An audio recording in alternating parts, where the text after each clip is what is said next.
Se ve el puntero, ¿no? Sí, doctor. Sí. Ya, listo. Ya, gracias. Ya, artritis séptica es un proceso infeccioso con tendencia a la destrucción articular secundario a la presencia de un germen en una articulación, en cualquier articulación, ¿no? Entonces, es una infección de la articulación que afecta principalmente el tejido sinovial, ¿no? Que es el tejido principal en una articulación. Ya saben ustedes que la función de la sinovia es producir líquido sinovial, que es lo que va a nutrir el cartílago articular, ¿no? Y va a permitir que el movimiento articular sea fluido, va a ser una especie de ¿se llama esto? Parecido a lo que hace el aceite en un motor de auto, digamos, ¿no? Lubricante, es una especie de lubricante a nivel articular, ¿no? Bien, entonces la infección en la cavidad articular que genera inflamación y daño sobre el tejido sinovial es lo que se llama artritis séptica. La primera definición que deben tener bien clara es que una artritis séptica siempre va a ser una emergencia médica. Es una emergencia médica. La artritis séptica no la van a mandar por consultorio, no la van a citar en 3 días, ¿no? La artritis séptica se maneja en emergencias. ¿Por qué es una emergencia médica? Hay varios motivos, ¿no? Primero, vemos que la mortalidad puede ir entre 10% a 50%. En realidad ha ido disminuyendo en los últimos años. Hace 20, 30 años era alrededor de 50%, ahora puede llegar a ser tan baja como 5%, ¿no? Pero sigue siendo una patología potencialmente mortal, ¿no? Pero tal vez más importante que la mortalidad que acarrea esta enfermedad son las secuelas que puede ocasionar, ¿no? Es una enfermedad, como salía en la diapositiva previa, destructiva, ¿no? Es una enfermedad que destruye el cartílago, por lo tanto va a generar daño perpetuo a nivel articular. Puede provocar que el paciente pierda la funcionabilidad de la articulación o del miembro, ¿no? Para siempre, ¿no? Entonces eso lleva a muchas comorbilidades y también consecuencias, ¿no? Tanto a nivel personal, laboral, psicológico, en varios ámbitos, ¿no? En los pacientes. El daño residual articular puede llegar a ser tan alto como el 30%, y de estos el 50% pueden quedar con un daño residual, ¿no? Esta artritis infecciosa es más frecuente en extremos de la vida y, como toda enfermedad infecciosa, es más frecuente en pacientes inmunosuprimidos, ¿no? Bien. ¿Cuáles son los principales factores predisponentes, ¿no? Para esta enfermedad? Primero, la edad, ¿no? Sobre todo las personas adultas mayores tienen mayor riesgo de desarrollar una artritis séptica, no solo por la inmunosupresión, sino que también con la edad las articulaciones se van deteriorando, ¿no? Entonces, un daño estructural articular es un factor de riesgo también para la presencia de estas infecciones. El estado nutricional del paciente. El estado nutricional es importante, parte del estado inmunológico, ¿no? El paciente desnutrido va a tener mayor riesgo. Enfermedades asociadas, como podría ser tal vez diabetes, neoplasias o incluso enfermedades articulares previas, como la artritis reumatoide, como la gota, que son enfermedades que destruyen la articulación, pueden predisponer a que se presente este cuadro, ¿no? El uso de inmunosupresores, que también es un factor de riesgo que tienen los pacientes con enfermedades reumatológicas como las que mencionamos anteriormente, ¿no? Muchos de ellos toman corticoides de forma crónica, por lo tanto tienen también mayor riesgo por eso. La presencia de una coinfección por VIH como factor inmunosupresor también es un factor de riesgo importante. El uso de drogas endovenosas, sobre todo porque es una vía de diseminación de gérmenes, ¿no? A través de la punción, ¿no? Se puede contaminar la sangre con bacterias que residen en la piel, sobre todo gram positivos, ¿no? Entonces, estos pacientes tienen también riesgo de hacer bacteremias y, secundario a eso, hacer artritis. Las bacteremias por uso de drogas endovenosas en Perú son raras, ¿no? En Perú las drogas que se usan con más frecuencia son drogas inhaladas, ¿no? O que se fuman, no tanto drogas endovenosas como en Estados Unidos o en Europa, que es más frecuente. Pero igual hay que tener en cuenta ese factor de riesgo. Luego tenemos a los procedimientos, ¿no? Los procedimientos en sí se sobreentenderá que son procedimientos asociados con manipulación de la articulación, ¿no? Por ejemplo, si yo tengo un paciente con una monoartritis recidivante o una oligoartritis recidivante en rodillas, desde hace un año yo planteo que tiene gota porque, no sé, es obeso, tiene dislipidemia, es hipertenso, y yo quiero hacer el diagnóstico, le tengo que hacer una artrocentesis. Al momento de hacer la artrocentesis puedo diseminar un germen de la piel hacia la misma articulación, ¿no? Y ese procedimiento aumenta el riesgo de infecciones. Luego un trauma articular, hay gente que ha sufrido algún accidente, futbolistas, deportistas, ¿no? Que es un factor de riesgo asociado a la labor, al trabajo que puede llevar un paciente. También tiene mayor riesgo de desarrollar esto porque genera daño permanente o crónico a nivel articular, ¿no? Muy bien, son los principales factores de riesgo. Acá algunas consideraciones extra de lo que ya mencionamos, ¿no? Deterioro de las defensas como factor predisponente, neoplasias, diabetes, cirrosis también es una enfermedad inmunosupresora importante, el uso de quimioterapia en cáncer, así como el uso de corticoides también es un factor de riesgo importante, penetración directa del germen hacia el torrente sanguíneo, como el abuso de drogas endovenosas, lesiones punzocortantes, procedimientos invasivos, lesiones punzocortantes. Incluso puede ser factor de riesgo para este tipo de infecciones la presencia de infecciones en estructuras contiguas a la articulación, ¿no? Como puede ser una celulitis o una fascitis o una piomiositis, ¿no? Por contigüidad el germen también se puede diseminar. Entonces, si hay una celulitis profunda, ¿no?, sobre la extensión de una articulación, existe siempre el riesgo de que haya diseminación por contigüidad. Lesiones articulares previas, pacientes con enfermedades crónicas que ya mencionamos, articulares como artritis reumatoide, ¿no?, artrosis. Hemartrosis, que es una enfermedad, bueno, que es una manifestación de una enfermedad llamada hemofilia principalmente, ¿no? Son pacientes que desde que nacen tienen trastornos de coagulabilidad, tienden a ser sangrados, y esos sangrados suelen aparecer en las articulaciones como rodillas, codos, tobillos, muñecas, ¿no? Eso genera a la larga una degeneración ósea del cartílago y erosiones, ¿no? Y eso predispone a esos pacientes a hacer infecciones. El uso de prótesis articulares, por ejemplo, un abuelito que se cae de la cama, se fractura la cadera y requiere una prótesis de cadera, esos pacientes también tienen riesgo de hacer artritis séptica. Finalmente, alteraciones inmunológicas asociadas a defectos fagocitarios, como deficiencia de complemento, que podemos ver en inmunodeficiencias primarias o en algunas enfermedades autoinmunes también, ¿no? Y falla quimiotáxica, que son alteraciones o inmunodeficiencias primarias. Aunque se ven más en niños, son más raras. Todos estos factores son predisponentes. Ahora, hablamos de que estas artritis son provocadas por agentes infecciosos, ¿no? Que pueden ser de distintos tipos, ¿no? Acá en esta lista vamos a ver distintos agentes etiológicos de artritis séptica o artritis infecciosa, si se quiere darle un término un poco más adecuado.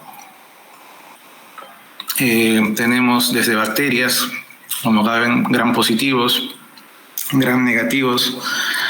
Tenemos micobacterias. La micobacteria, la más conocida acá en Perú, es la tuberculosis, ¿no? Infecciones fúngicas por hongos, ¿no? Hongos. Y bacterias anaerobias. Entonces, en realidad, cualquier microorganismo podría provocar artritis infecciosa. Nosotros, para fines prácticos, vamos a usar el término artritis séptica para referirnos solamente a las artritis por bacterias de crecimiento rápido, ¿no? Como son estas de acá, gram positivos, gram negativos, gonorrea, por acá anaerobios, ¿no? El resto de infecciones articulares, ya sea por micobacterias, por hongos, se tocan aparte, ¿no? Un tema aparte. Porque el cuadro clínico va a diferir bastante con el cuadro de las infecciones por bacterias.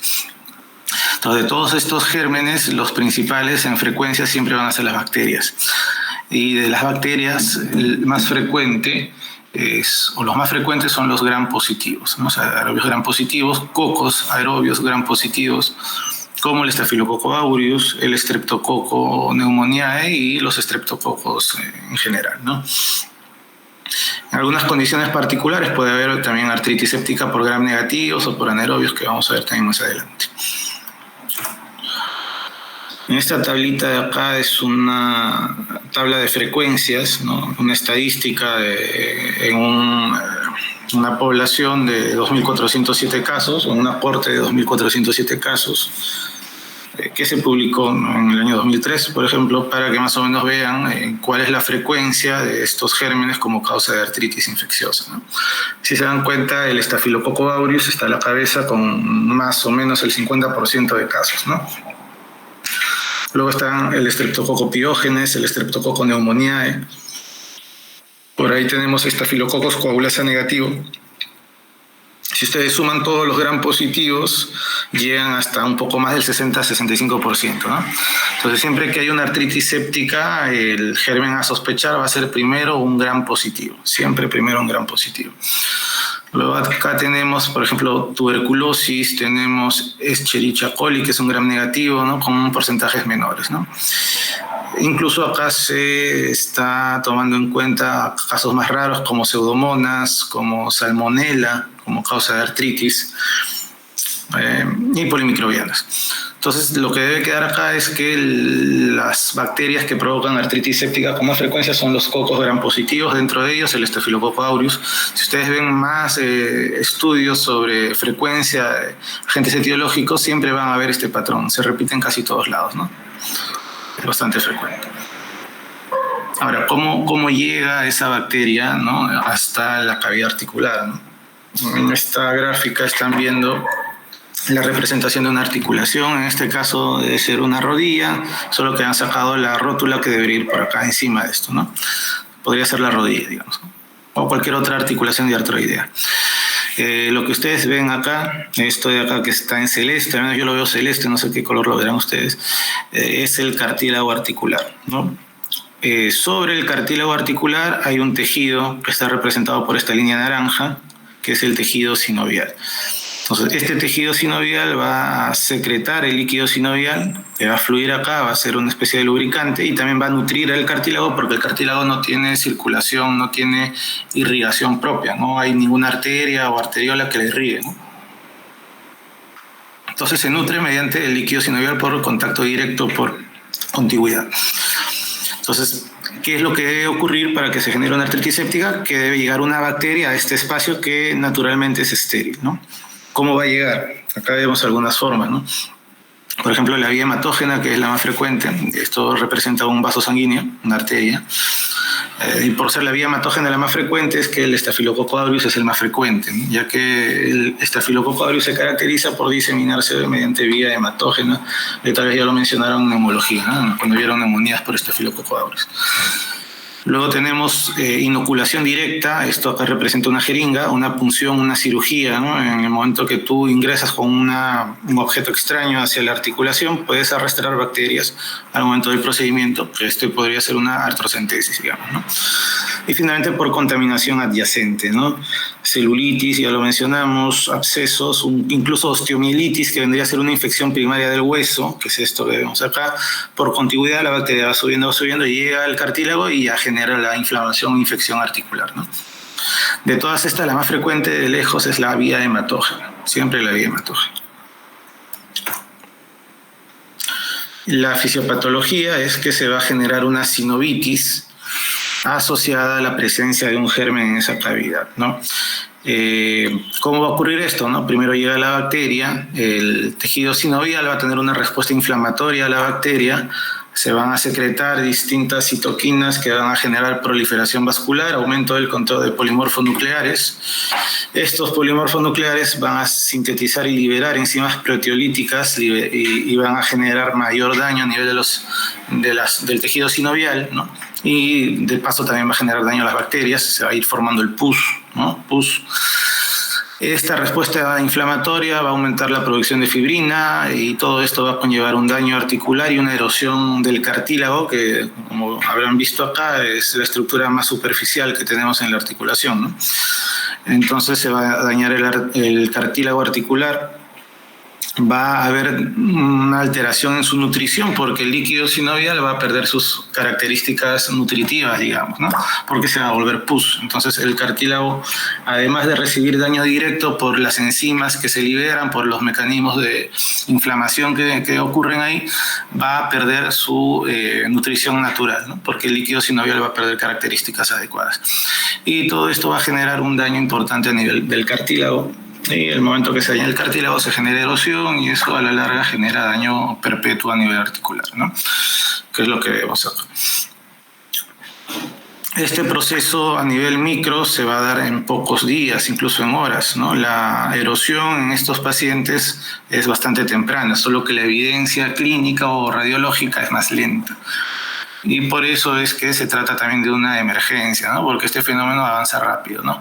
A diferencia de una artritis reumatoide, no sé si habrán hecho teoría, puede demorar meses o años en generar erosiones, ¿no? La artritis séptica lo genera en cuestión de horas o días, ¿no? En el mejor de los casos. Por eso es una emergencia.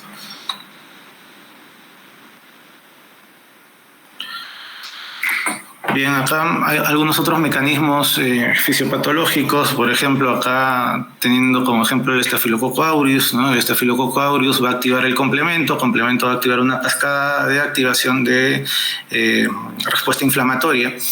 Se va a activar también las células B o linfocitos B que van a provocar o producir anticuerpos e interleuquinas, ¿no?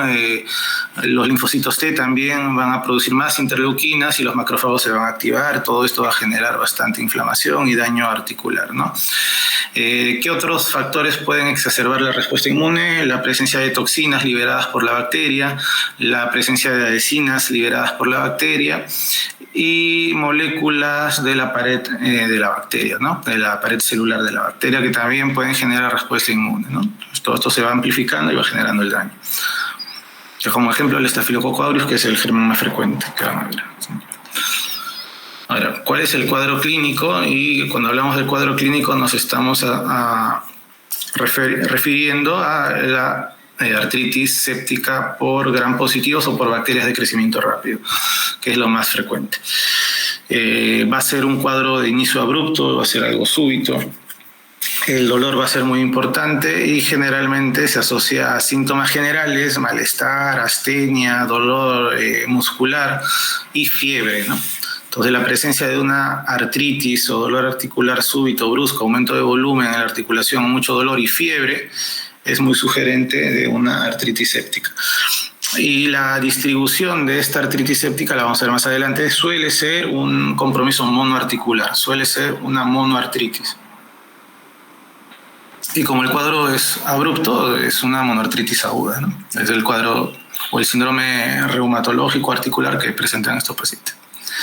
Acá vemos una lista de síntomas y de alteraciones al examen físico y la frecuencia de estas en una corte de pacientes con artritis séptica, ¿no? Por ejemplo, dentro de los síntomas, acá vemos que el dolor articular se ve en el 85% de casos aproximadamente, ¿no? Aumento de volumen en una articulación nueva, 77%, ¿no? Rigidez se ve entre el 16 y 21%, no es tan importante en esta corte. La fiebre, que puede llegar a ser muy subjetiva porque muchas veces no la va a cuantificar el paciente, acaba en un rango de 44 a 97% de casos, y diaforesis, que puede ser un síntoma asociado a la fiebre, 31%. Dentro del examen físico, lo que se ve en este caso con más frecuencia es el dolor a la movilización articular, ¿no? O sea, tú generas un movimiento articular y va a haber dolor en el 100% de los casos. El dolor suele ser dolor a la movilización tanto activa como movilización pasiva. Limitación funcional o limitación al movimiento, 92% de los casos. El paciente que normalmente extiende el codo hasta 0 o 10 grados va a extenderlo a la mitad, a un cuarto, a 2/3 de lo que podría extender la articulación si es que está afectada, ¿no? No la puede movilizar por el dolor. O sea, no es que haya una limitación estructural, sino el dolor no permite que el paciente pueda completar el rango articular, ¿no? Puede haber dolor con cargas sobre la articulación, cargas de fuerza o peso sobre la articulación va a generar dolor. Hinchazón y dolor a la palpación, casi hasta el 100%. Hinchazón, 92%. derrame sinovial 92%, eritema se ve con menos frecuencia hasta el 64%, calor en la articulación hasta el 92% y fiebre en 90% de casos, ya una fiebre objetiva, ¿no? Acá era un síntoma, acá ya es un signo. Entonces, estas son las manifestaciones clínicas más características de las artritis sépticas. Ahora, ¿qué articulaciones se van a afectar con más frecuencia, ¿no? Sobre todo son articulaciones grandes que soportan bastante peso, bastante fuerza, ¿no?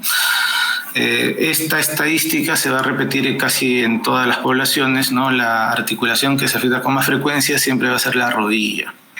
En esta serie es 40%, puede ser más, puede ser un poquito menos, pero casi siempre la rodilla. Segundo lugar, la cadera, 22%. Luego viene codo, tobillo y hombro. Y hasta acá, digamos, y la muñeca si quieren. Otras articulaciones asociadas a infecciones son muchísimo más raras, ¿no? Entonces, considerar estas principalmente rodilla, cadera, por ahí hombro también es más frecuente acá en Perú, se ve con bastante frecuencia. Y estas más pequeñas, como las interfalángicas, metatarsianas, metacarpianas, son bastante raras como manifestaciones de artritis séptica, ¿no? Entonces, si yo tengo una monoartritis de rodilla, primera posibilidad, artritis séptica. Monoartritis de codo, principal posibilidad, artritis séptica. Igual que cadera, hombro o tobillo, ¿no? O muñeca también. Ahora, características de las artritis bacterianas en el contexto de una clasificación un poco más antigua, ¿no? Hasta hace 20 años, 30 años, dentro de la epidemiología de artritis infecciosas había un germen que era relativamente frecuente, que es el gonococo, ¿no? El gonococo actualmente es causa de menos del 10% de casos de artritis séptica, pero siempre hay que tenerlo en cuenta, sobre todo en población de riesgo, que son pacientes activos sexualmente, o sea, jóvenes, ¿no? Se ve un poquito más en las mujeres. Entonces, el cuadro clínico de la artritis gonocócica difiere bastante del cuadro clínico de una no gonocócica, que vendría a ser, para fines prácticos, no sé, una artritis por Staphylococcus aureus, ¿no? Que sería el ejemplo más claro. ¿Qué tenemos con las no gonocócicas? Se presentan a cualquier edad. Tienes antecedentes de artritis reumatoide o alguna otra artritis que haya generado daño crónico articular, mientras que la gonocócica se presenta en gente sana, de base, joven y activa sexualmente. ¿Cómo se manifiesta desde el punto de vista articular la artritis por estafilococo o cualquier otra bacteria no gonocócica? Como una monoartritis aguda, como les dije. Mientras que la gonocócica puede presentarse con poliartralgias migratorias, tenosinovitis, incluso dermatitis, ¿no? Cuando hablamos de dermatitis hablamos de pústulas, pustulosis asociada a la bacteriemia por gonococo. Entonces las gonocócicas suelen ser poliartralgias o poliartritis migratorias, a diferencia de las monoartritis de la no gonocócica, ¿no? Eso también es bastante característico.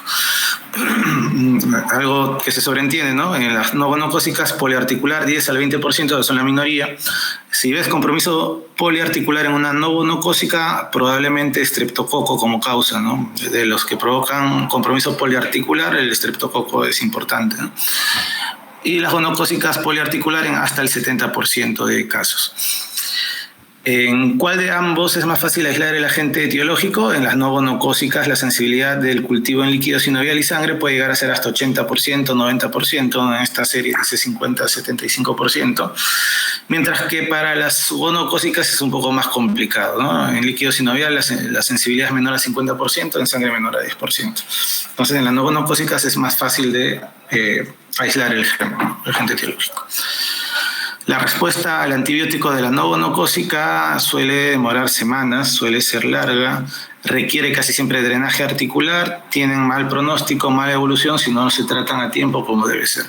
Mientras que las gonocócicas son de un cuadro más benigno, ¿no? Tienen una evolución muy buena, incluso el tratamiento solo es por 7 días y muchas veces no requiere drenaje, ¿ya? Entonces la diferencia en la clínica entre ambas actualmente no es tan importante porque el gonococo se ha vuelto menos frecuente, porque ahora los antibióticos de amplio espectro se usan casi sin control, ¿no? Entonces las gonococosemias son menos frecuentes. Por ahí uno le da una faringitis, le dan un antibiótico por 5 días, amoxicilina clavulánico, y si por ahí tenía un gonococo lo mata, pues, ¿no? Entonces ya no se ve esto, ¿no? Ya no se ve por el uso indiscriminado de antibióticos, es más raro. Dentro del cuadro clínico, lo vimos ya en la diapo anterior, ¿no? Hablamos de la clínica. Hay una asociación de signos que se llaman tetrada de Celso. Sería bueno que reconozcan, ¿no? Que es la presencia a nivel articular de tumor, o sea, aumento de volumen, calor al momento de la palpación, rubor, se pone rojo, y dolor, ¿no? Las artritis que provocan rubor o enrojecimiento, la artritis séptica y la gota son las principales, ¿no? Si tú ves que una artritis está provocando eritema a nivel de la piel, o es gota o es artritis séptica, con más probabilidades incluso gota, ¿no? Se caracteriza más por ese signo. Y también va a dar síntomas generales como cualquier gripe o cualquier infección, ¿no? Malestar general, astenia, fiebre, etcétera, etcétera. Bien, entonces acá vamos a revisar algunos escenarios específicos de algún germen en particular, ¿no? Hemos hablado casi toda la exposición sobre Staphylococcus aureus porque es el más frecuente, pero acá hay algunas consideraciones para otros gérmenes que también sería bueno que conozcan, ¿no? Por ejemplo, bueno, asociación de la artritis a una celulitis con compromiso monoarticular, Staphylococcus aureus. Si el compromiso es poliarticular, Streptococcus, ¿no? Pacientes sexualmente activos, ya dijimos, gonorrea, que suele ser poliarticular. Luego tenemos otro grupo de pacientes, por ejemplo, ancianos que han estado en la UCI, ¿no? Generalmente tienen infecciones por bacilos gram negativos, ¿no? Ahí tienes E. coli, Klebsiella, ¿no? Son bacilos, son bacterias que se diseminan por mala higiene de manos, de guantes, y se, digamos, diseminan en los insumos médicos, ¿no? En guantes, en sondas, etcétera, ¿no? Por ahí se diseminan estos gérmenes. El antecedente de ser usuario de drogas endovenoso predispone a pseudomonas y Staphylococcus aureus. El antecedente de ser jardinero, de trabajar con las plantas, ¿no? Sobre todo sin protección, te asocia más al riesgo de hacer artritis séptica por un hongo llamado Sporotrix schenki, ¿no? Que acá en el Perú es frecuente en el valle interandino, en Cajamarca y en Andahuaylas, por el sur también se ve mucho. Es un hongo, ¿no? Se llama Sporotrix schenki. La gente que trabaja en el campo, que sobre todo cultiva enredaderas o maleza que tiene espinas, por ejemplo, ¿no? Ahí se ve más este honguito. Nocardia se ve también en pacientes inmunosuprimidos, ¿no? Pacientes con antecedente de artritis reumatoide, Staphylococcus aureus, ya dijimos. Pacientes que han recibido terapia con terapia biológica con antifactor de necrosis tumoral, como pueden ser pacientes con artritis reumatoide o con alguna otra enfermedad autoinmune, tienen riesgo de hacer infecciones por salmonela y por listeria, ¿no? Son pacientes inmunosuprimidos. Pacientes que consumen leche o queso no pasteurizado, ¿no? Sobre todo quesos artesanales, ¿no? En zonas de la sierra sobre todo se ve esto, suelen tener compromiso articular a nivel de sacroiliacas o articulaciones como la cadera o articulaciones grandes. Incluso pueden ser oligoartritis, ¿no? Porque puede afectar a 2 o 3 a veces articulaciones. Suelen tener cuadros más crónicos estos pacientes. Cuando tengan compromiso de vértebras o de articulaciones sacroiliacas, siempre deben averiguar el antecedente de consumo de productos lácteos no pasteurizados. El germen acá a descartar es la brucelosis. Ya no se ve como antes, pero todavía es un agente importante. Antecedente de mordedura por animales, por perros, gatos, etcétera, Pasteurella multósida o algunos anaerobios, ¿no? El tratamiento acá, amoxicilina ácido clavulánico para prevenir este tipo de infecciones. Pacientes de zonas tropicales, en Centroamérica, Sudamérica, con patología pulmonar, hongos, coccidoides, ¿no? Coccidoides. Antecedente de zonas donde hay, digamos, garrapatas, hay enfermedades contagiadas por este tipo de animales, tenemos a la borrelia como causa de infecciones. Acá no es tan frecuente. Pero son consideraciones particulares para algunos grupos de pacientes muy específicos, ¿no? En el caso de que tengan artritis.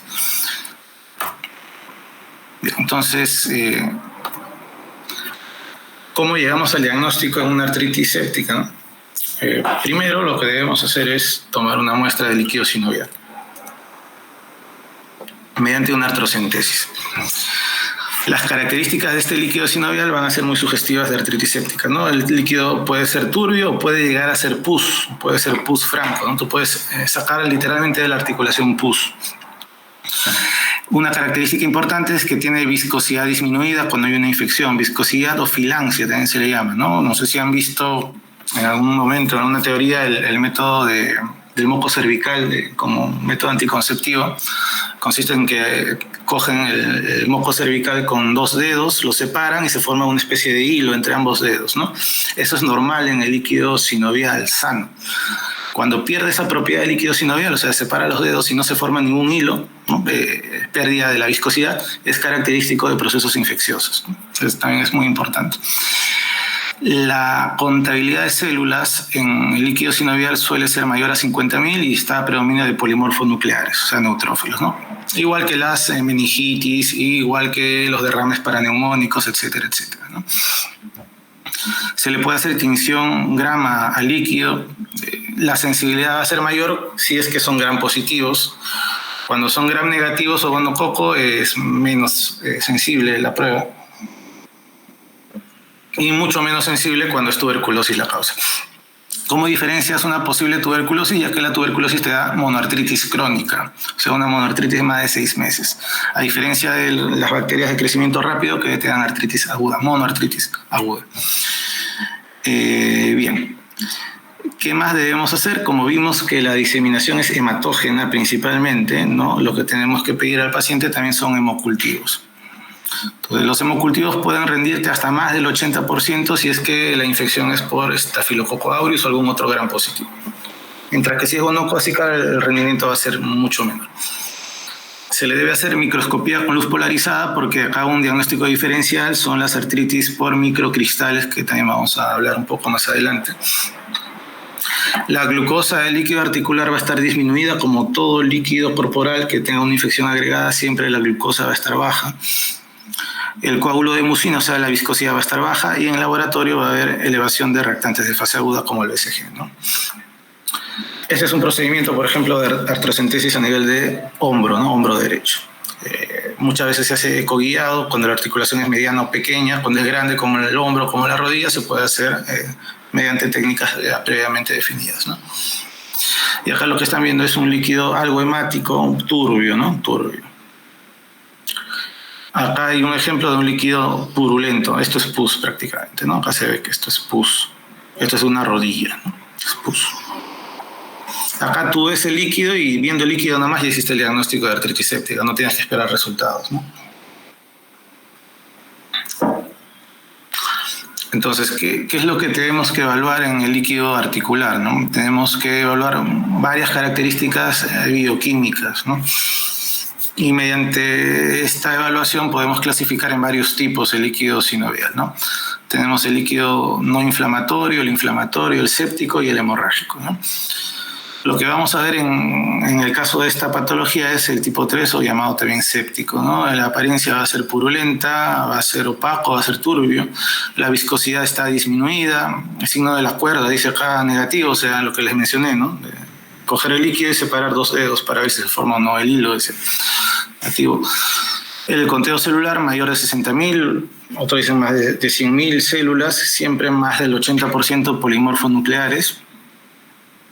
Y se va a ver sobre todo en artritis séptica, ¿no? Algunas gotas también pueden presentar características similares porque la gota también se suele asociar a infecciones. Pueden coexistir tanto gota como infecciones a veces, ¿no? Entonces se puede ver.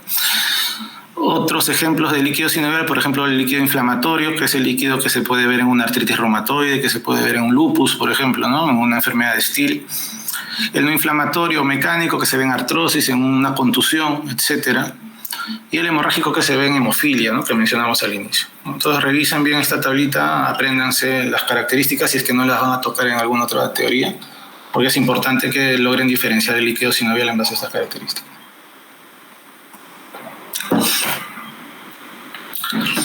Vamos a hablar sobre pruebas de imágenes, ¿no? Las pruebas de imágenes en artritis séptica no son tan útiles. Por ejemplo, si hablamos de radiología, suele ser una radiología normal o una placa normal, si tú le haces una placa a la articulación. ¿Por qué? Porque el cuadro va a ser agudo, va a tener 1 o máximo 2 días de evolución. Y para que la erosión sea evidente en placa deben pasar al menos 2 semanas, como dice acá, ¿no? Para que se pueda ver erosión y destrucción del cartílago de la articulación debe pasar 2 semanas. Por lo tanto, la radiología es un método que tiene poca sensibilidad para detectar lesiones tipo erosivas, ¿no? Cosas que se pueden ver en la radiología es un aumento del espacio articular a veces, aumento del volumen de tejidos blandos, cosas inespecíficas.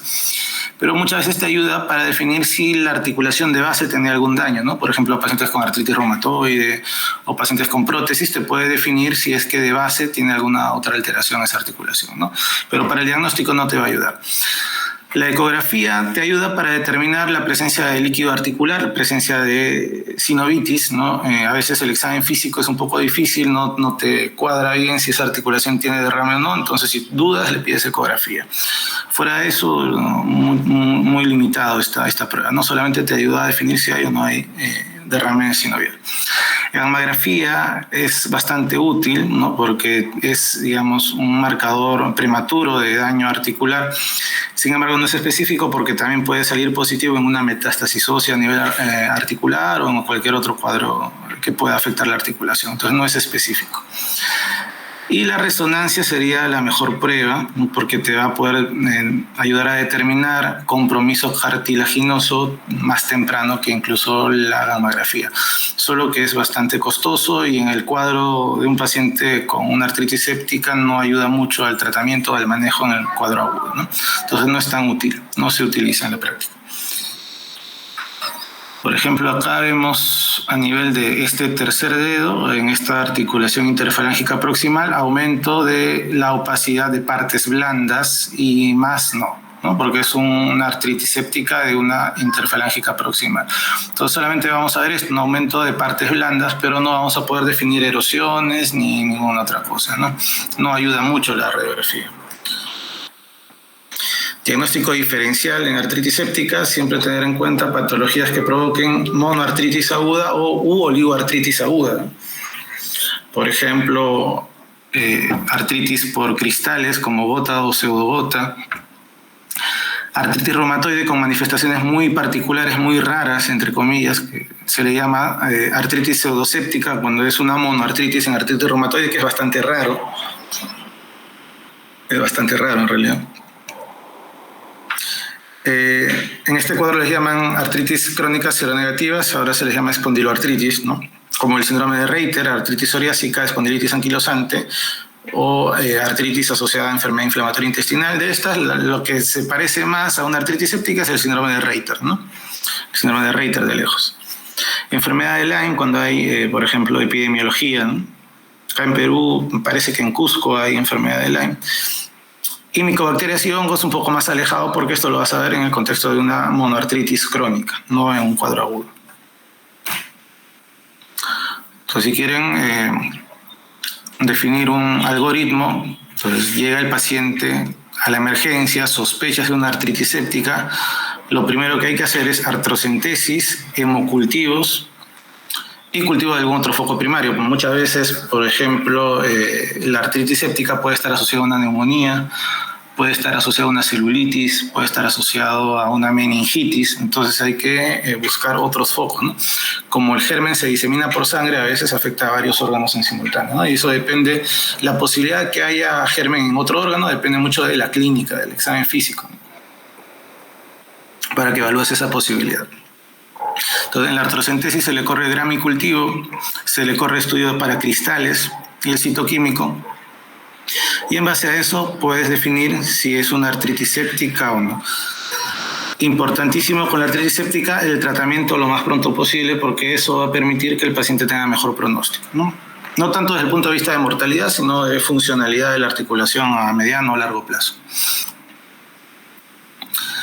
El tratamiento antibiótico en este caso debe ser un tratamiento empírico, ¿no?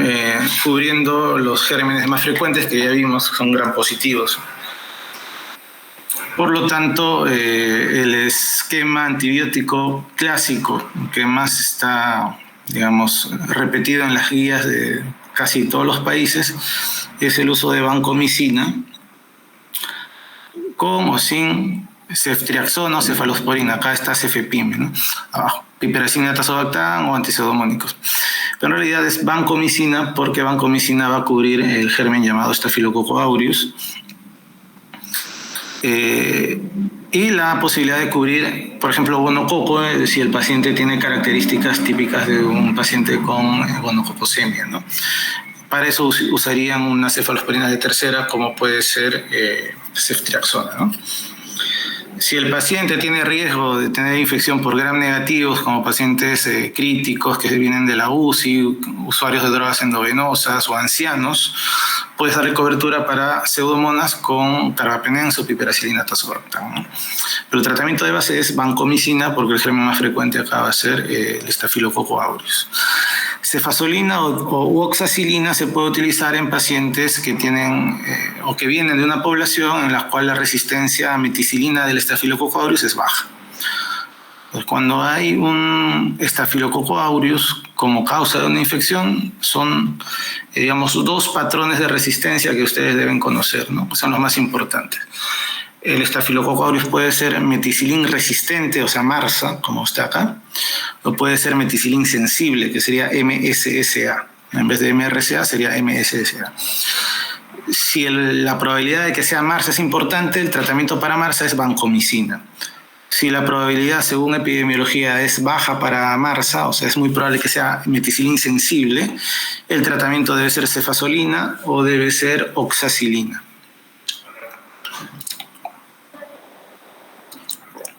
Muy bien. Ahora, nosotros vamos a tomar cultivos al momento que iniciamos el tratamiento empírico, ¿no? Antes de iniciar el antibiótico deben tener los cultivos, es lo ideal.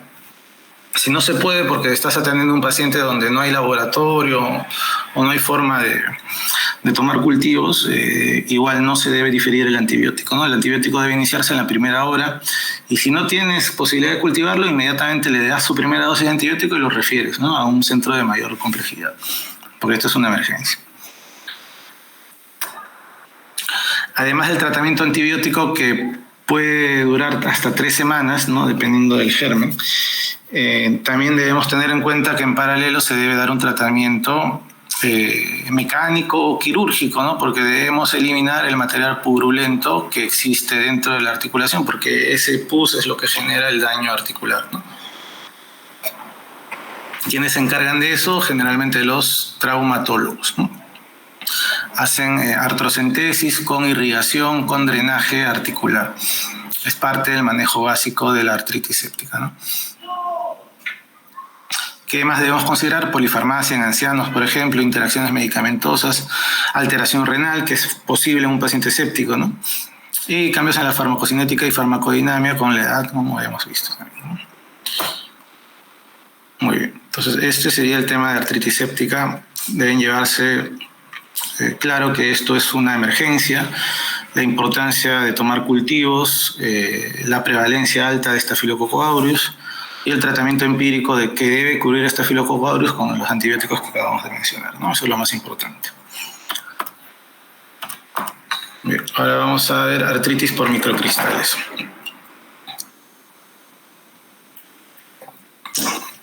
Estas artritis son un grupo de enfermedades que se caracterizan por el depósito intraarticular y en tejidos blandos de cristales de sustancias orgánicas que resultan en inflamación o lesión articular o periarticular, o sea, extraarticular de estructuras fuera de la articulación, como pueden ser la cápsula, puede ser la entesis, puede ser el tendón, puede ser el músculo, puede ser las bursas, ¿no? Estructuras extraarticulares también se afectan en estas enfermedades. Existen diversos tipos de cristales que pueden generar esta patología.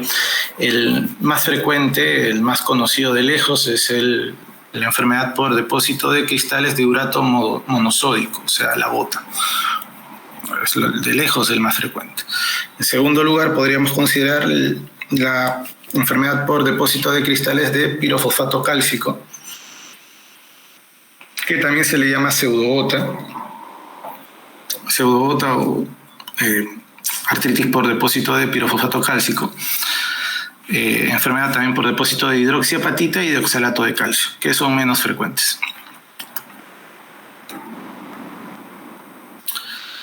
Existen causas intrínsecas que son las que mencionamos anteriormente, o sea, el depósito y formación de cristales de forma intrínseca, ¿no? Por el propio metabolismo del cuerpo, por la circulación de esas sustancias en la sangre, se depositan ahí. Urato monosódico, pirofosfato de calcio, hidroxiapatita, entre otros, ¿no? Y también hay cristales poco comunes en circunstancias mucho más raras, ¿no? Como es, además del oxalato de calcio, lípidos, proteínas, inmunoglobulinas, etcétera, ¿no? O sea, en patologías muchísimo más raras. Y también puede haber causas extrínsecas, ¿no? Cuando el depósito de cristales es por, adquisición de una fuente externa, ¿no? Por ejemplo, el depósito de cristales de corticoides se da cuando no se tiene cuidado en hacer una infiltración articular, ¿no? La infiltración articular es un procedimiento parecido a la artrocentesis, solo que en vez de retirar líquido, tú le estás agregando al líquido un corticoide, digamos, diluido en un vehículo, ¿no? Ese corticoide va a actuar directamente en la articulación y va a generar disminución de la inflamación y sobre todo del dolor. Este procedimiento se hace más en pacientes con artrosis o con patologías crónicas, ¿no? Como incluso puede ser la gota, ¿no? Entonces, cuando el corticoide no ha sido bien diluido o la vía de dilución del corticoide es inadecuada, ese corticoide a veces va a sedimentar, va a formar cristales y puede generar también patología a nivel articular. Compromiso por sustancias como espinas o fragmentos de prótesis, etcétera, también pueden provocar enfermedad por cristales, entre comillas, ¿no? Pero lo importante son los que generan patología intrínseca, ¿no? Los que están asociados a causas intrínsecas. La más importante de lejos es la gota, ¿no? Es una artritis inflamatoria secundaria al depósito de los cristales de urato monosódico que ya mencionamos, y que suele estar asociado a un aumento de la concentración sérica de ácido úrico, que es el principal factor de riesgo para desarrollar esta enfermedad, ¿no? El principal factor de riesgo de gota, tener valores de ácido úrico en sangre muy elevados, ya que ese es el sustrato para que se formen los cristales. La prevalencia va en aumento en las últimas décadas. Es una enfermedad de gente, entre comillas, pudiente o con hábitos no muy saludables, ¿no? En la Edad Media se veía más en los reyes y en la nobleza, porque era gente que tomaba mucho alcohol, era la única gente que podía consumir carne de res, ¿no? O consumían mariscos más que la población común. Entonces esa gente se enfermaba más de gota, ¿no? Los reyes y la nobleza. Ahora ya se ve con más frecuencia a todo nivel, ¿no? Porque las posibilidades son mayores para consumir alcohol y consumir carne. Es más frecuente en adultos a partir de la quinta década de vida, y esta enfermedad reumatológica es más frecuente en varones que en mujeres porque está asociado también al síndrome metabólico, obesidad, que suele ser más frecuente en varones, ¿no? Entonces, una de las pocas enfermedades reumatológicas que se ve más en varones que en mujeres. Ahora, el hecho de tener hiperuricemia, o sea, ácido úrico alto en sangre, no es sinónimo de tener gota. Solamente 1 de cada 5 pacientes con hiperuricemia van a desarrollar gota. Así que no son sinónimos. O sea, no es que yo le tomo en la sangre un dosaje de ácido úrico, me sale alto y le diagnostico gota a un paciente. No, no es eso.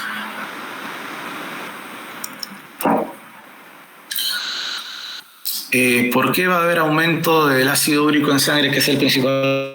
Por distintos mecanismos, ¿no? Va a haber una sobreproducción del ácido úrico, y el ácido úrico va a venir del metabolismo de las purinas, que va a pasar a santina, y la santina oxidasa va a volverse en urato o ácido úrico, mediante la enzima llamada santina oxidasa. ¿Y de dónde vienen las purinas? Vienen de las células, ¿no? Las células que se pueden ir destruyendo, viene del material genético de las bases del ADN de las células. Entonces, enfermedades que, digamos, se asocian a un recambio celular alto, ¿no? Como patologías hematológicas tipo leucemias, linfomas, anemias hemolíticas, pueden provocar aumento de las purinas o del metabolismo de las purinas y aumento del ácido úrico, ¿no? Incluso tumores que han sido tratados con quimioterápicos empiezan a generarse necrosis a nivel del tumor. Tumores sobre todo muy grandes provocan aumento del ácido úrico. Y ese cuadro se llama síndrome de lisis tumoral, ¿no? Lisis tumoral. La lisis tumoral también puede estar asociado a mayor riesgo de hacer gota. Solo que la lisis tumoral es una emergencia que lo van a ver en oncología, es más oncológico y es un cuadro mucho más agudo. La gota es algo crónico. Luego, la otra posibilidad para aumentar el ácido úrico en sangre es que haya disminución en la excreción del ácido úrico. Se da principalmente en 2 vías, la vía digestiva y la vía renal. Normalmente el ácido úrico va a filtrarse casi por completo en el glomérulo, ¿no? Entonces a nivel túbulo proximal, casi el 100% de ácido úrico que llega al glomérulo va a estar presente. Y como ya saben, a nivel de túbulo proximal se da la mayor cantidad de absorción de filtrado del glomérulo, ¿no? 70%, más del 70% de sustancias filtradas se absorben en el proximal. Entonces, estos de acá, digamos, transportadores de ácido úrico están sobre todo a nivel del túbulo proximal. Y lo que van a hacer es recaptar o absorber el ácido úrico filtrado por el glomérulo. Si hay una alteración en estos transportadores, pues el paciente va a empezar a retener más ácido úrico, porque va a empezar a absorber más de la cuenta el ácido úrico. Y también a nivel del intestino hay otros transportadores, ¿no? Que van a disminuir la excreción de ácido úrico hacia la luz del intestino, ¿no? Entonces son los principales motivos por los cuales aumenta el ácido úrico. Esto tiene que ver a veces también con la dieta, ¿no? Entonces, como les dije, las purinas vienen de los nucleótidos que vienen del ADN de las células, ¿no? Entonces, esto de acá se va a ir degradando, se va a ir, metabolizando, se va a formar la hiposantina, luego la santina y finalmente el ácido úrico por acción de la santina oxidasa, que es una enzima. Ahora, ¿cómo se genera el cuadro articular en estos pacientes, ¿no? El primer paso debe ser el aumento del ácido úrico sérico, ¿no? Si no hay ácido úrico aumentado, no hay de dónde formar cristales. Entonces, lo primero debe ser aumento del ácido úrico en sangre. Luego, este ácido úrico lo que va a hacer es se va a sedimentar y va a formar estos cristales que ven acá, que son como alfileres, como agujitas. Estos son los cristales de urato monosódico. Estos cristales se van a depositar en las articulaciones, en el tejido sinovial, en los tendones, en la bursa de las articulaciones. Y el depósito de estos cristales van a generar un fenómeno inmunológico. El fenómeno inmunológico, la respuesta inmunológica está mediada por la vía llamada inflamosoma. Está asociado a una respuesta inmunológica innata. Hay una respuesta inmunológica adaptativa y una innata. En este caso estamos hablando de una respuesta innata, ya que este cristal va a activar una vía asociada a estos receptores que se llaman Not-like receptors protein 3, que bueno, tiene que ver con el reconocimiento de ciertas sustancias que generan respuesta inmunológica innata y que no tienen nada que ver con los anticuerpos ni con antígenos bacterianos ni de ningún ser vivo, ¿no? O sea, eso se les llaman patrones de daño molecular, ¿no? Son moléculas de patrón de daño asociado. O sea, son moléculas orgánicas que van a generar una respuesta inmunológica al momento de hacer, interacción con estas proteínas como la NLRP3. Entonces se va a activar el inflamosoma mediante la reacción de estos cristales con estas proteínas.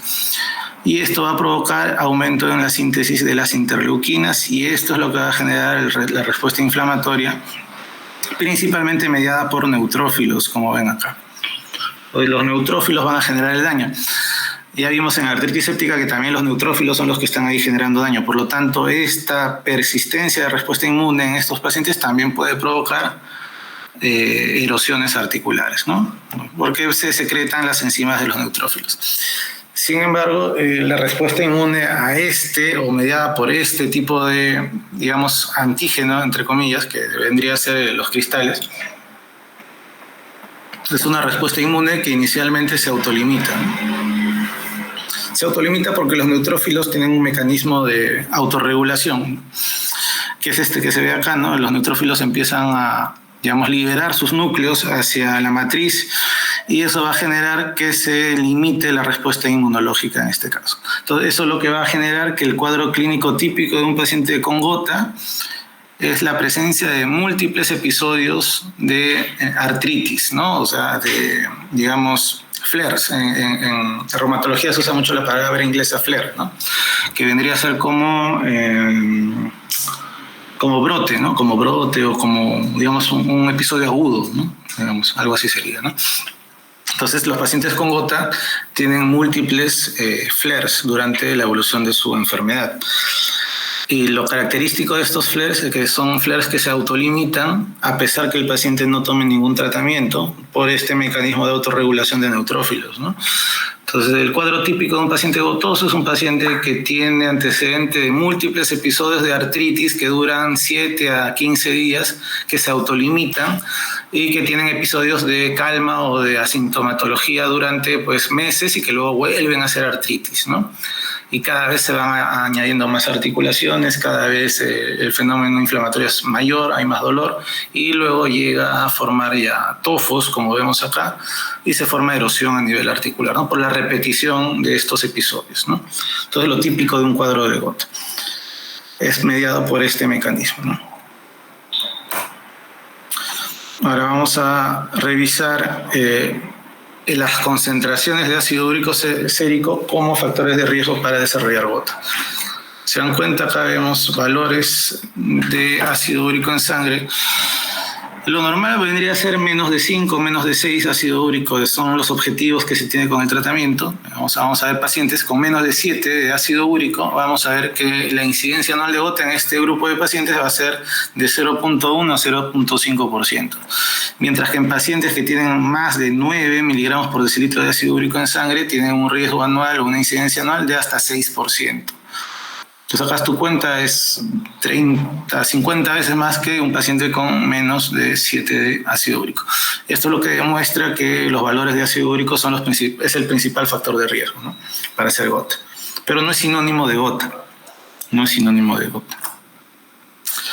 Factores de riesgo, ya dijimos, principal, el aumento del ácido úrico en sangre. Otros factores de riesgo, antecedentes familiares, algunas mutaciones, el ser varón.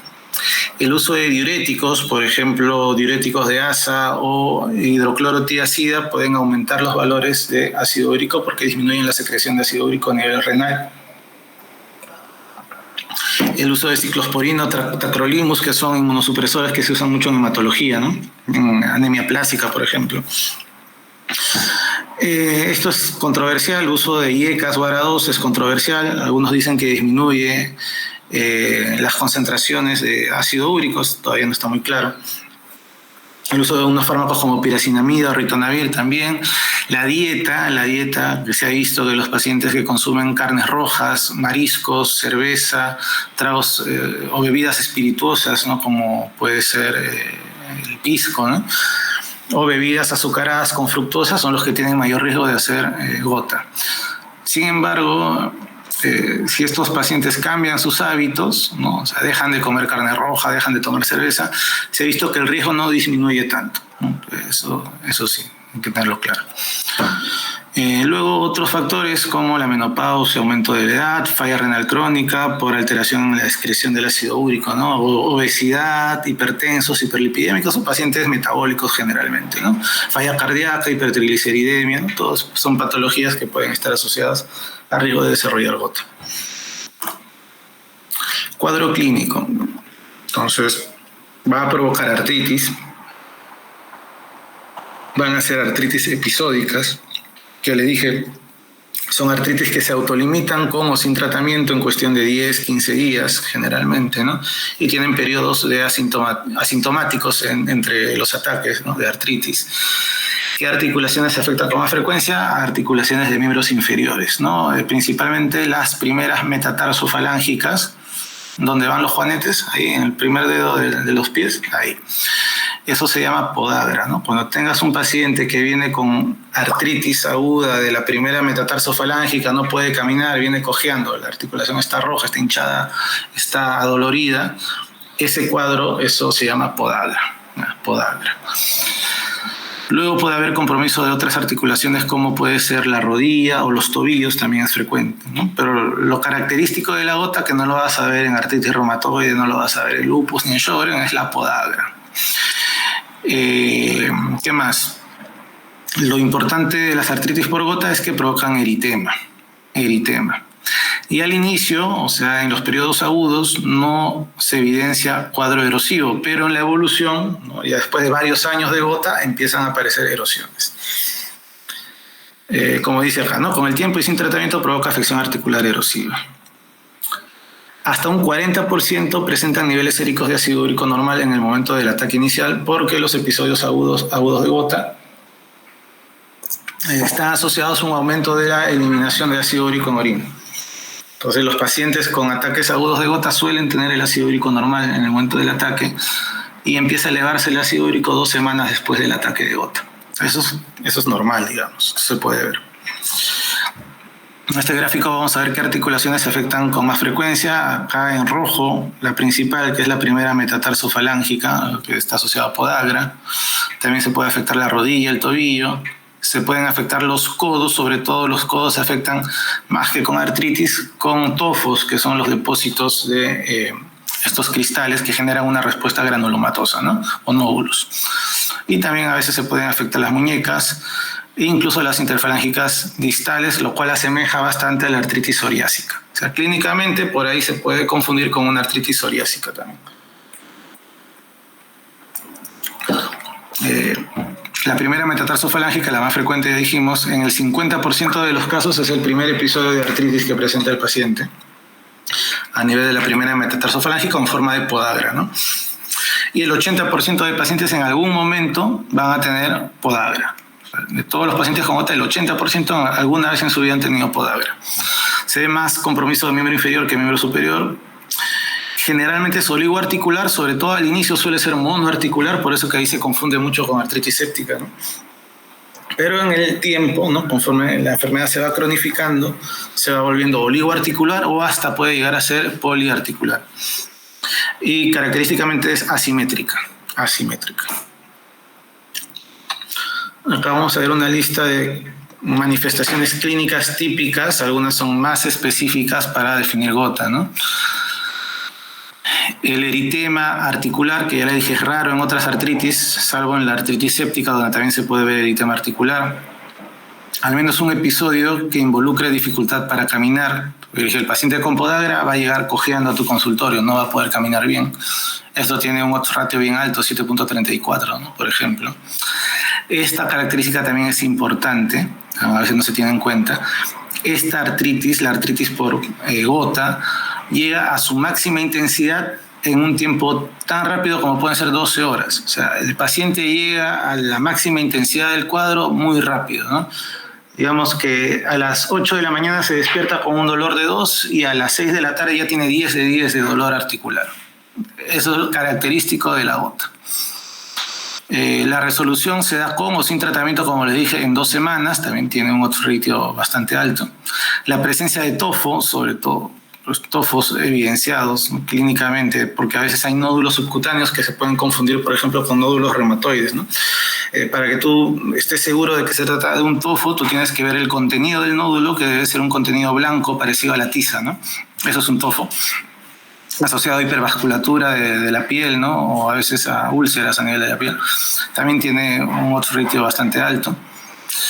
Compromiso de la primera metatarsofalángica en cualquier momento también es una característica importante, ¿no? Elevación del ácido úrico más de 6 también es un dato importante. Y acá hablamos ya de un examen auxiliar como es la ecografía articular.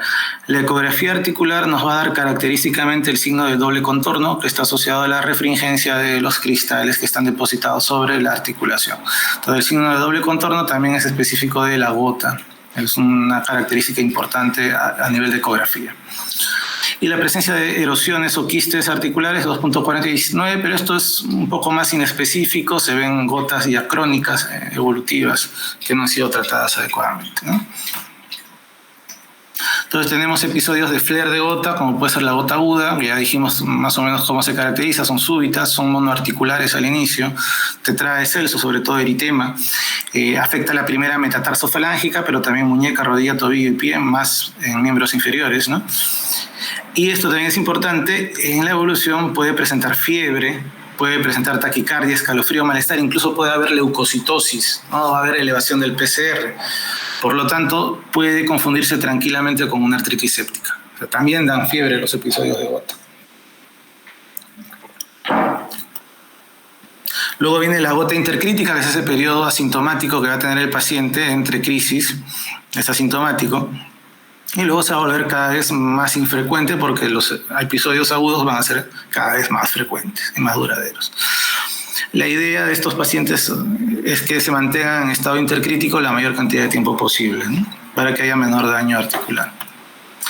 Y finalmente, después de 10 años o más, o a veces menos, ya se va a dar la gota atofasia crónica, donde va a haber depósito de este material y con un fenómeno inmunológico granulomatoso, como pueden ver acá en esta interfalángica distal, ven acá. Es una respuesta granulomatosa a cuerpo extraño, en este caso el cuerpo extraño es el cristal. Y también va a haber deformidades y va a haber erosiones a nivel articular. Acá vemos un ejemplo de una podagra, ven el eritema en la primera metatarsofalángica de este pie. Este paciente probablemente no podía sostenerse de pie, le duele tanto que no puede caminar. Bueno, los antiguos clínicos mencionan que el dolor articular es tan exquisito que no soporta, digamos, la colocación de una sábana o una prenda sobre la articulación, ¿no? Tú le pones una media y le va a doler, ¿no? O digamos, si el dolor es en la rodilla, lo cubres con una sábana y le va a doler. O sea, es un dolor demasiado intenso. Esto ya es una gota atofasia crónica, lo que ven acá son tofos, que suelen estar asociados a una piel delgada, a veces transparente, ¿no? Se asocia a hipervascularidad. Acá, esto de acá, esta coloración media blanquecina es típica del tofo. Acá también se ven las orejas, en el olecrano, ¿no? Y a veces este tofo va a generar úlceras y va a eliminar un material blanquecino parecido a la tiza. Y hay hipervascularidad, como ven acá, ¿no? Vasos sanguíneos sobre el tofo. La radiografía, como les dije, al inicio va a ser normal porque al inicio no hay erosiones porque el fenómeno inmune se va a autolimitar, pero luego con el tiempo ya va a generar erosiones. La densidad ósea al inicio es normal. Al final hay alteraciones del cartílago. Y bueno, nada importante. Cuando tengan una gota evolutiva crónica atofasia van a poder ver este tipo de erosiones, como ven acá, ¿no? Una artritis se vuelve erosiva, acá hay pinzamiento articular también, disminución del espacio articular, eso se puede ver en una gota. El diagnóstico, ¿cuál es el gold estándar para diagnosticar gota? El aislamiento o la detección de cristales de urato monosódico en líquido sinovial mediante microscopía. Todo este cuadrito es importante, ¿no? Acá vamos a ver los principales cristales. Tenemos urato monosódico, oxalato de calcio, hidroxiapatita y pirofosfato cálcico. Las características del urato monosódico es que son en forma de aguja, son lineales, tienen una birrefringencia muy negativa y el líquido sinovial suele ser inflamatorio. Como vimos en la clasificación en el momento que vimos artritis séptica, en este caso el líquido es inflamatorio. A veces puede tener características de séptico, se pueden intercalar, ¿no? Pero lo que define es la presencia de estos cristales. Revisen bien las características del pirofosfato cálcico, del oxalato de calcio, porque es importante que las conozcan, puede venir en el examen. Entonces, acá lo que vamos a presentar son criterios de clasificación de la ACR y la EULAR para gota. En realidad solamente te menciona algunas características clínicas que ya mencionamos, ¿no? Entonces toman en cuenta eso, ¿no? Y le dan puntaje a algunas con más evidencia o con más especificidad, ¿no? Por ejemplo, la presencia de tofo tiene un puntaje mucho mayor que la presencia de una artritis de tobillo, por ejemplo, ¿no? Acá también pueden revisar estos criterios. La mayoría de manifestaciones ya las mencionamos, ¿no? Acá, por ejemplo, se toma en cuenta a nivel de las imágenes la presencia del signo de doble contorno que dijimos a nivel ecográfico, ¿no? Te da 4 puntos, por ejemplo. Si el puntaje sale mayor o igual a 8, sensibilidad para gota 92%, especificidad 89%. Recordar que son criterios de clasificación, no se utilizan para diagnóstico, se utilizan para incluir pacientes en estudios prospectivos o en ensayos clínicos. Esto de acá sí se desarrolló con fines diagnósticos. Esto sí es diagnóstico, esto no es clasificación, esto es diagnóstico. Son algunas características que se deben aplicar en pacientes que llegan a un puesto de salud periférico donde no tenemos la posibilidad de hacer un estudio de líquido sinovial. Este score sí sirve para diagnosticar. Acá dice diagnóstico. Características: que el paciente venga con monoartritis, por ejemplo, que sea varón, da 2 puntos, que haya tenido antecedentes de episodios de artritis, 2 puntos, importante preguntar eso, ¿no? Si es la primera vez que tuvo artritis o no. Que el dolor haya llegado a su máxima intensidad en menos de un día, también da 0.5. El eritema articular da 1 punto, por ejemplo. El compromiso de la primera metatarsofalángea o podagra da 2.5. El antecedente de hipertensión, enfermedad cardiovascular, sea síndrome metabólico, pacientes generalmente varones, ¿no? Da 1.5. Y el valor de ácido úrico casi mayor a 6, 3.5. Entonces, más de 8 puntos o mayor o igual a 8 puntos, gota en el 87% de casos. Es un score que se diseñó con fines diagnóstico ya en poblaciones generales. Esto sí se puede aplicar. ¿Eso lo puedes aplicar en tu serum? Sí, tranquilamente se puede aplicar en el serum. Tratamiento. El tratamiento se divide en 2 fases, ¿no? La fase aguda y la fase crónica. El objetivo de la fase aguda es disminuir la artritis, calmar el dolor. El objetivo de la fase crónica es evitar que se presenten nuevos episodios agudos. Entonces, las guías te dicen que hay que bajar el ácido úrico para evitar nuevos episodios de gota a menos de 6 o menos de 5, dependiendo de si hay o no hay tofos. Hay que hacer controles de ácido úrico. Para manejo de los episodios agudos o de los flares podemos usar AINES, podemos usar colchicina o podemos usar corticoides. Los 3 tienen la misma evidencia aproximadamente, ¿no? Se puede dar profilaxis para evitar que hayan episodios agudos mientras hacemos que baje el ácido úrico, ¿no? Para esta profilaxis podemos usar colchicina o podemos usar AINES. Para bajar los niveles de ácido úrico debemos inhibir esa enzima que vimos anteriormente, que es la xantina oxidasa. Para eso usamos medicamentos como el allopurinol o el febuxostat. También podemos usar uricosúricos, que son medicamentos que actúan a nivel renal, hacen que se elimine más ácido úrico a nivel de los túbulos renales. Sin embargo, están asociados a mayor riesgo de cálculos, ¿no? Presencia de cálculos. Entonces, con mucho cuidado. Y finalmente hay un grupo de fármacos llamados uricasas que destruyen el ácido úrico ya formado, ¿no? Pues como la pegloticasa, que son fármacos bastante caros que no tenemos en Perú. Hay que educar al paciente.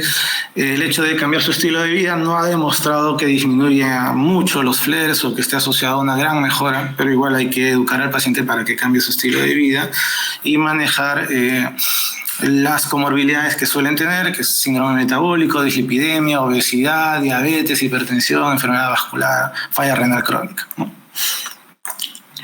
Estas son las guías. Hay una guía 2012, hay una guía 2022. No hay mucho que mencionar sobre esto, simplemente manejo agudo, AINES, corticoides o colchicina, ¿no? Las dosis no son importantes, recuerden eso. Conforme ha pasado el tiempo se han ido desarrollando otros medicamentos, digamos, más modernos. Además de esos 3, podemos usar actualmente inhibidores del receptor de interleuquina 1, que vimos dentro de la fisiopatología, ¿no? Que está asociado al desarrollo de la inflamación. Por ejemplo, podemos usar anakinra o canakinumab, ¿no? Son medicamentos biológicos que van a inhibir el interleuquina 1, el receptor de interleuquina 1. Bueno, esta es la guía. El objetivo del tratamiento en la fase crónica, que es bajar los niveles de ácido úrico con allopurinol, febuxostat o probenecid. En realidad, limítese a allopurinol nada más, febuxostat de segunda línea, allopurinol para bajar el ácido úrico.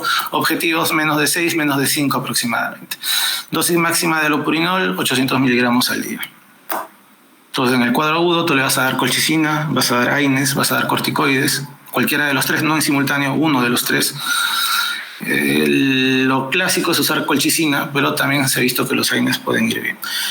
Y luego, para que el paciente no vuelva a tener episodios, hay que darle profilaxis, hay que bajar también los valores de ácido úrico. Profilaxis con colchicina o AINES, y bajamos el ácido úrico con allopurinol o algún otro fármaco asociado, ¿no? Principalmente acá allopurinol. La artritis por pirofosfato de calcio, la también llamada pseudogota, porque afecta a las mismas articulaciones. Puede ser hereditaria, puede ser esporádica, traumática o asociada a enfermedades metabólicas. Acá el cuadro clínico más característico es la pseudogota, que va a afectar las rodillas principalmente. Puede ser la lantánica sintomática, que va a tener evidencia radiológica de una alteración que vamos a ver más adelante, que es característica casi patognomónica de esta enfermedad. Puede ser pseudoreumatoide, pseudoespondilítica, pseudoneuropática, pseudoosteoartritis, se parecen a estas enfermedades, ¿no? La alteración o el hallazgo radiológico característico es la calcificación del cartílago articular. Si ustedes ven una radiografía de rodilla o de cualquier otra articulación, no van a poder ver el cartílago. El cartílago es radiolúcido. Lo único que se ve es el hueso subcondral, no se ve el cartílago. En caso de esta artritis sí se va a poder ver el cartílago porque ese cartílago se calcifica. Ese hallazgo se llama condrocalcinosis. Condrocalcinosis, no sé si se ve bien, acá se ve una raya radiopaca, acá justo estoy poniendo el puntero, ¿no? Se ve entre los márgenes de ambos huesos, ¿no? Este es el cartílago que se ha calcificado. Esto se llama condrocalcinosis, prácticamente patognomónico de pseudogota. No siempre hay síntomas, tú puedes tener esto como un hallazgo, digamos, accidental, ¿no? Otra alteración que ven en esta placa, por ejemplo, es la presencia de osteofitos, ¿no? Prominencias óseas, crecimiento óseo en este margen, por ejemplo. Tratamiento, artrocentesis. Para el diagnóstico hay que evidenciar los cristales de pirofosfato cálcico. Ya han visto en la tablita cuáles son sus características. Se le puede infiltrar con corticoides, se le puede dar AINE, se le puede dar colchicina. Acá no hay mucha evidencia porque esta enfermedad es más rara que la otra. Cristales de hidroxiapatita. También se llama artritis asociada a cristales de fosfato cálcico básico. Generalmente va a provocar cambios inflamatorios periarticulares, o sea, en estructuras periarticulares o extraarticulares, en pacientes con enfermedad neurológica y calcificación auricular. Se identifica por microscopía electrónica o indirectamente por tinción de calcio en el líquido o también por los cristales que van a ver en la punción. Tratamiento, el líquido va a ser inflamatorio generalmente, el tratamiento se da con AINES, corticoides, el uso de colchicina no está demostrado al 100%, dieta baja en fósforo y a veces se utilizan bloqueadores de canales de calcio, pero tampoco hay evidencia porque también es una artritis rara.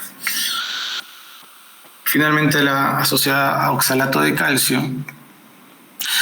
Y lo que llama la atención en esta artritis es que está asociada a litiasis renal. A litiasis renal por cálculos de oxalato de calcio. Va a haber nefrocalcinosis y esto puede llevar a falla renal crónica, ¿no? La morfología del cristal ya lo han visto en la diapositiva previa, ¿no? Y se deposita a nivel del hueso subcondral. El líquido es inflamatorio como la mayoría de artritis por microcristales. Bien, eso era el tema de artritis por microcristales y lo último es osteoartritis.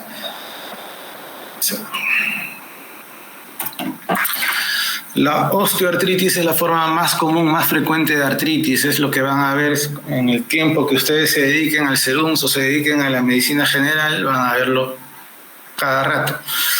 Es una causa importante de movilidad reducida o de limitación funcional o de incapacidad y se caracteriza por daño a nivel cartilaginoso, a nivel del cartílago articular y finalmente articular. Afecta casi cualquier articulación, pero predominan tres articulaciones que son la rodilla, la cadera y las manos y muñecas. Característico de esta artrosis son alteraciones articulares, sobre todo a nivel de las interfalángicas distales, que no vas a ver en AR, no vas a ver en lupus, no vas a ver en Sjögren, ¿no? Esto solo se ve en artritis, en artrosis, osteoartrosis.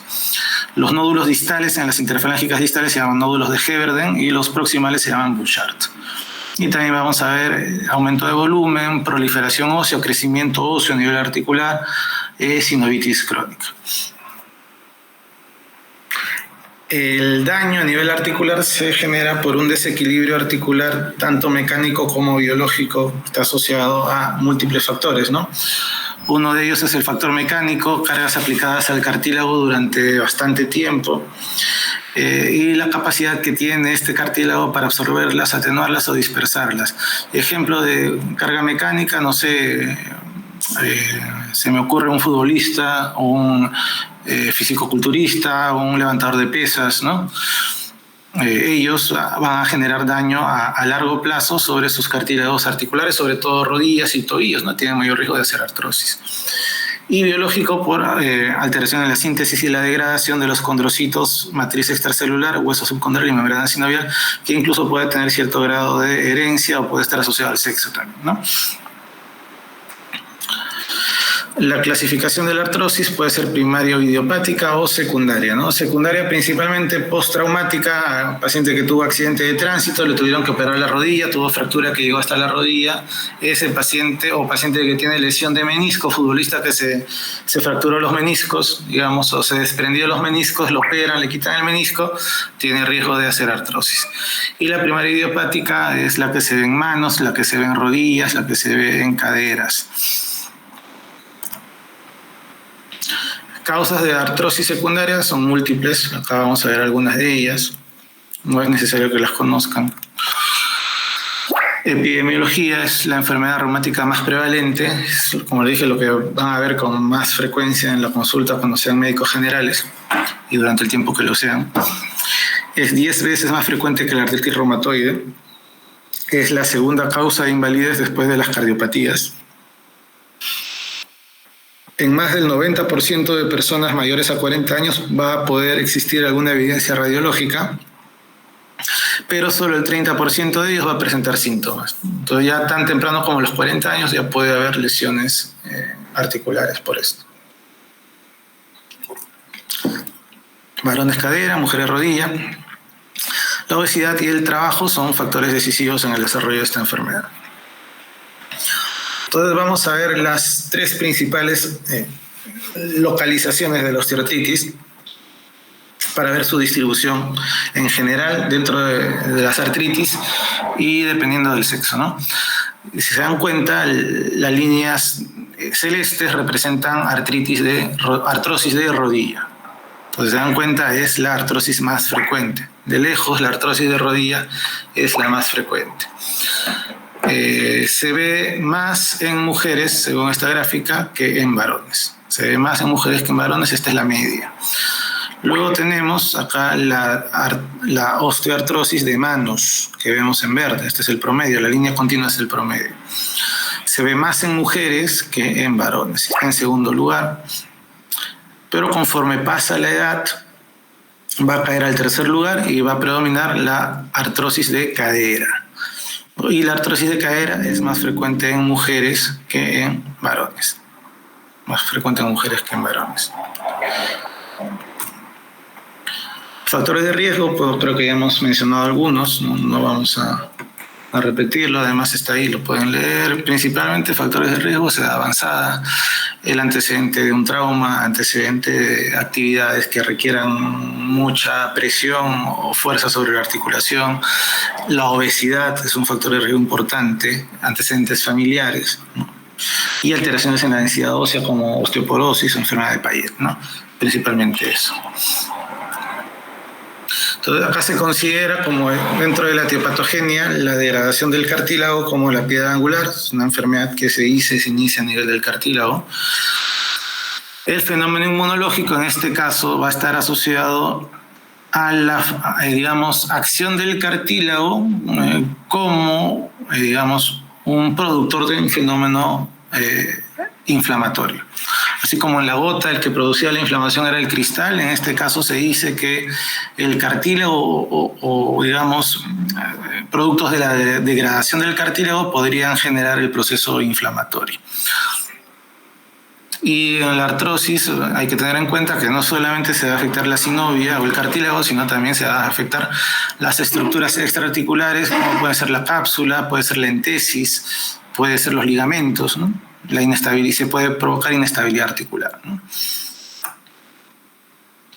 Entonces, lo que ven acá, los productos de degradación del cartílago que se ha degradado por tensión, por accidentes, por el paso de los años, por la obesidad que genera mucha carga articular sobre el cartílago, va a generar que este cartílago se libere y este cartílago va a generar una respuesta inflamatoria. Y esta respuesta inflamatoria va a activar macrófagos y van a activar a los osteoblastos que van a provocar proliferación ósea normal, ¿no? Entonces van a empezar a producir hueso en zonas donde no deberían, por ejemplo, en los márgenes, y se van a formar los famosos osteofitos, ¿no? Que en la columna le llaman picos del oro, ¿no? Entonces, una producción anormal de hueso, estimulada por los macrófagos y por las sustancias asociadas a la activación de osteoblastos, derivada de la inflamación por la destrucción del cartílago, ¿no? Y esto al final va a hacer que se dañe el hueso subcondral, va a haber erosión, va a haber deformidad y va a haber limitación funcional, ¿no? No es lo mismo. Vamos rápido. Entonces, esta es la histología normal de un cartílago articular, ¿no? Que se ve acá representado en una tensión hematoxilina eosina. Y esto es un cartílago dañado en un paciente con artrosis. Si se dan cuenta, ¿no? Como los condrocitos están más grandes y están en menor cantidad, y cómo se empieza a estimular la formación de hueso en zonas donde no debería formarse el hueso.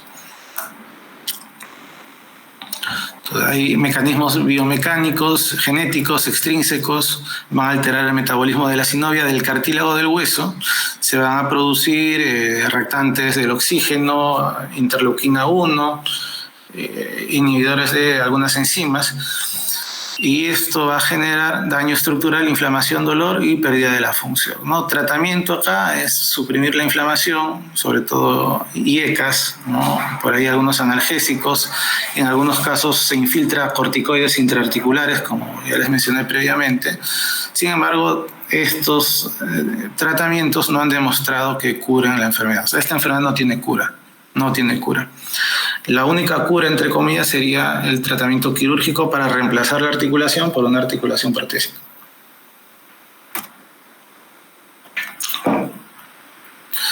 Importante acá, a ver, los pacientes con artrosis van a desarrollar un cuadro clínico de un dolor articular tipo mecánico, ¿no? A diferencia de la AR, a diferencia del lupus, que tienen dolor inflamatorio, los pacientes con artrosis tienen un dolor articular mecánico. Es un dolor que calma con el reposo, un dolor que aparece con la actividad, ¿no? Puede haber cierto grado de rigidez, pero es una rigidez que dura menos de 30 minutos al inicio, en las mañanas sobre todo, ¿no? Y clínicamente se define por algunas alteraciones características. Es más, el diagnóstico de la artrosis se puede hacer clínicamente sin necesidad ni siquiera de una radiografía. Características clínicas al momento de que examinen la articulación: el crujido articular, que puede presentarse a flexión o extensión, dolor a la movilización, limitación, dolor a la presión y crecimiento óseo periarticular, ¿no? Entonces se ve una articulación grande y deforme, ¿no? Es típico de la artrosis. Algo parecido a lo que ocurre en los dedos con los nódulos de Heberden y Bouchard, pero también se puede ver, por ejemplo, en rodillas, ¿no? O sea, el hueso crece de manera desmesurada. Signos físicos: dolor a la presión, dolor a movilizar la articulación, crujidos, engrosamiento articular, deformidad articular. Tanto la EULAR como la ACR, EULAR europeo, ACR americano, son, digamos, instituciones científicas que estudian las enfermedades reumatológicas, tienen algunos criterios de clasificación para la artrosis, ¿no? Por ejemplo, la EULAR considera dolor en rodilla, rigidez menor a 30 minutos, limitación funcional, crépitos o crujidos articulares al momento de que evalúan la articulación, limitación o rangos disminuidos de articulación y aumento del tamaño óseo o de la masa ósea en la articulación como características de artrosis. Mientras que la ACR considera el dolor en rodilla asociado a una edad mayor de 50 años, a rigidez menor a 30 minutos, a la presencia de crépitos o crujidos, aumento del volumen óseo, a dolor en los márgenes óseos y a ausencia de calor articular, que es lo que pueden ver, por ejemplo, en AR, en lupus o incluso en la gota, ¿no? A nivel de imágenes, como dije, no es necesario hacer prueba de imágenes, pero si lo hacen, lo que van a ver es pinzamiento en la línea articular, o sea, disminución del espacio entre los dos huesos. Puede haber esclerosis subcondral por la proliferación de osteoblastos, como ya dijimos, que han sido estimulados por muchos factores secretados por los macrófagos, ¿no? Formación de osteofitos marginales, como vimos en esa imagen, eso era un osteofito marginal, ¿no? Presencia de quistes óseos o geodas, deformidades, luxaciones o cuerpos libres dentro de la articulación. Acá vamos a ver la representación gráfica de una placa de rodilla asociada a artrosis, ¿no? Lo que se puede ver es presencia de esclerosis subcondral, aumenta la densidad ósea acá por estímulo de los osteoblastos, ¿no? Puede haber osteofitos marginales, que es este cachito que se ve acá al costado, ¿no? Puede haber alteración del menisco, bueno, esto no se va a ver mucho en la placa, se ve más en resonancia, ¿no? Puede haber, en algunos casos, bursitis, como le dije, puede haber compromiso extraarticular, atrofia del músculo, va a haber hiperplasia sinovial, la sinovia va a estar gruesa, puede haber a veces derrame articular, disminución de la viscosidad del líquido sinovial, va a haber esclerosis subcondral y van a haber quistes óseos, ¿no? Quistes óseos, que son lesiones lúcidas que pueden verse por debajo del hueso subcondral, ¿no? Pero todo esto es característico de la osteoartrosis, se puede ver en placas, ¿no? Y acá también llama la atención del pinzamiento, ¿no? Este espacio articular es normal, este de acá está reducido, ¿no? Acá también hay quistes y hay cierto grado de erosión, como ven acá. Acá incluso el pinzamiento es tan grande que prácticamente hay una fusión entre la cabeza del fémur, ¿no? y la pelvis, ¿no? Prácticamente se han fusionado. Tranquilos. Esto obviamente va a provocar limitación funcional. Tratamiento acá en esta artrosis grado 4 es reemplazo articular por prótesis, ¿no? Para que el paciente pueda volver a caminar. Esta es una tabla en la cual van a haber grados de osteoartrosis dependiendo de varias formas de clasificarlo en base a la radiografía. No es tan importante que lo aprendan, ¿no? Ahí lo tienen para que lo lean si desean. Esta es la tabla de criterios, clasificación para artrosis, ya dependiendo sea de la mano, de la rodilla o de la cadera, según la ACR. Estos son criterios de clasificación, pueden también revisarlos, ¿no? No es tan importante que lo sepan.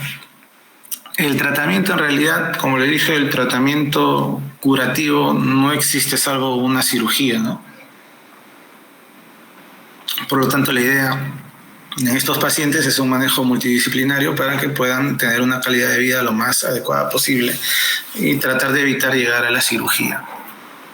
¿Qué medidas son importantes? Además de los analgésicos, corregir los trastornos estáticos, que para esto necesitan la evaluación por un médico de medicina física y rehabilitación, ¿no? Se deben hacer ejercicios, ¿no?, para fortalecer algunos músculos que van a dar mayor estabilidad a la articulación y van a evitar que se genere más inflamación y más daño, ¿no? Corregir la obesidad, bajar de peso en las personas obesas, evitar la sobrecarga profesional, ¿no? Si, no sé, el paciente se dedicaba a cargar jabas de mercadería en la parada y tiene artrosis, pues si sigue trabajando se va a quedar sin rodillas, ¿no? Entonces tiene que dejar de trabajar en eso, tiene que evitar la sobrecarga articular. Aumentar el reposo articular y aumentar la capacidad funcional de la articulación mediante terapia física, que es lo más importante a mediano y largo plazo, lo que te va a dar mayor funcionalidad articular al final. Tratamiento sintomático para el dolor, tenemos paracetamol, AINES, capsaicina y AINES en forma de gel. Actualmente la evidencia te dice que se debe preferir AINES en forma de gel o AINES vía oral, aunque se prefieren los AINES en pacientes con episodios agudos, ¿no? Para el control a nivel del dolor articular crónico, más se utiliza gel, AINES en forma de gel. El paracetamol no ha demostrado tanta utilidad al momento, ¿no? También se pueden utilizar opiáceos como tramadol. Todo esto es en aras de calmar el dolor. Inyecciones articulares, como puede ser la infiltración con corticoides, como les dije, aunque por ahí hay algunos estudios que dicen que el uso de corticoides intraarticular también puede generar daño.